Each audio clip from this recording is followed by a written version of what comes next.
And welcome back to the bench again. Hey, tonight I labeled this video Old Test Equipment, Pros and Cons, and Where'd My Boxers Go? That's an interesting one, so stay tuned. I'm going to show you where the boxers went first.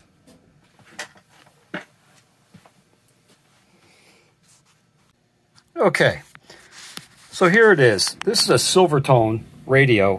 I always seem to get basket case radios. A lot of fun to work on. They're not expensive, and if I mess them up, which I don't usually do, I get them working and just add them to my collection. So here's this Westinghouse 6-tube AC/DC plastic radio. Interesting. I think it was $12 back then. I'm not sure what the date is in this article here, but we're talking probably in the 40s, late 40s. So while I'm working on this radio, okay, you can see this is a really nice little radio. Actually nice. But I'm just going to flip it so you can see the back. I actually had to make the back as well. Okay. You'll see I'm going to take the radio out because I have to do something to it. So while I'm working on this radio, I didn't have an order to put in for grill cloth. So I found a pair of boxer shorts and used that as my grill cloth. So a Philco radio that I did recently, I ordered a nice piece of actual grill cloth material. So now's the time. I'm going to take the boxers out of the radio and put a proper grill cloth in there. Actually doesn't look too bad, but with the gold up here and the silver and white down here, it doesn't quite match. So when I get the gold in there, it'll look a lot better. And then I'm going to talk to you. I'm going to show you the radio inside and out, kind of give you an idea of what I've done to it. And then I'm going to talk about used test equipment, pros and cons. Okay, so I've got it out of the radio. I've already peeled it off. Yeah, I took a little cardboard with it. It's all right. And now I'm going to glue this to this. All right. And then I'm going to have to put some weight on it, let it sit overnight, make sure it's all dry before I put it back into the radio. Okay, what I used to glue the grill cloth on with, I've also used it for some minor tears in these paper cone speakers, is Aleene's Tacky Glue. For the grill cloth, I didn't dilute it. When I'm doing it on a speaker, one of these old speakers, I'll dilute it with a little water and make it real runny. And this way it soaks into the fiber of the cone better. So just to give you a quick look at the inside of this radio, you know, pretty much like the other one, almost everything had to be replaced in it. What I did do is move the electrolytics underneath. I think there was only one. Yeah, one electrolytic. All right, just want to give you an idea what that looked like. I talked to you about having to make a new back, and the back was falling apart, but there was enough there that I could trace the outside, and then I cut the, you can see, the old masonite that it was made on is still here. And then I just glued it onto what I made just to get by. All right. And again, that's what the back looks like. Yeah, if I can find a sticker or something from the original, I try to put it on there and make it look a little bit more authentic, even though everything in here has been changed. All righty. So moving right along, I'm going to ask you guys a question at the end of this. You know, I've been doing these videos for a little while now, and I'm curious about something, so I'd like a little feedback, and that would help me. But one of the things I like to do is I like the old test equipment. Why do I like the old test equipment? Because I can repair it. This Philco, I don't know, my God, it's got to be from the 40s. Signal generator.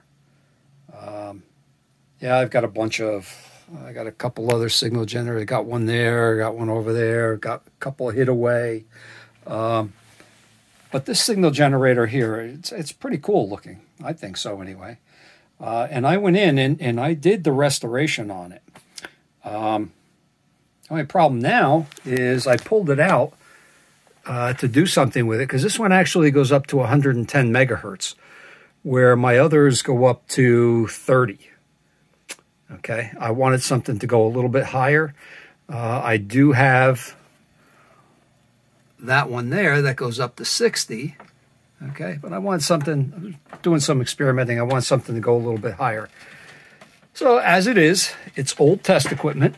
It was working fine when I put it away about 6 years ago. And now, you could see the switches are dirty. Sometimes it just disappears. You can see it flickering. I guess the more I use it, the better it's going to be.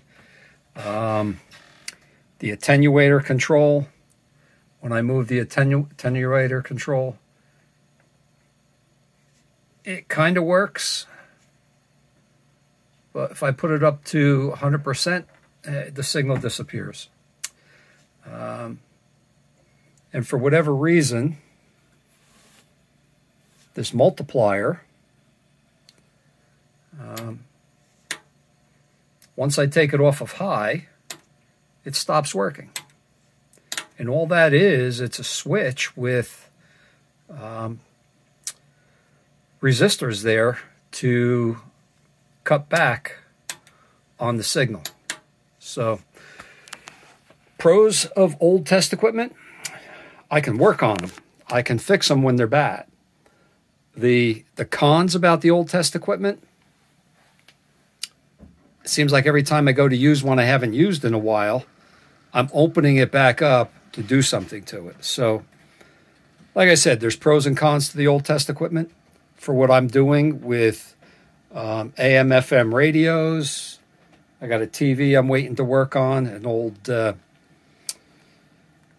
Dumont RC103, and looking forward to working on that as well. But that's a full restore.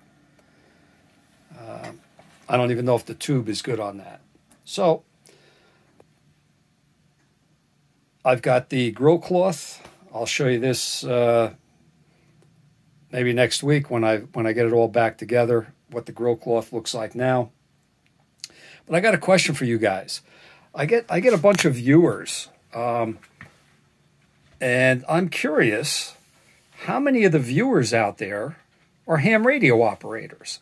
If you're a ham radio operator, like I am, put your call letter in.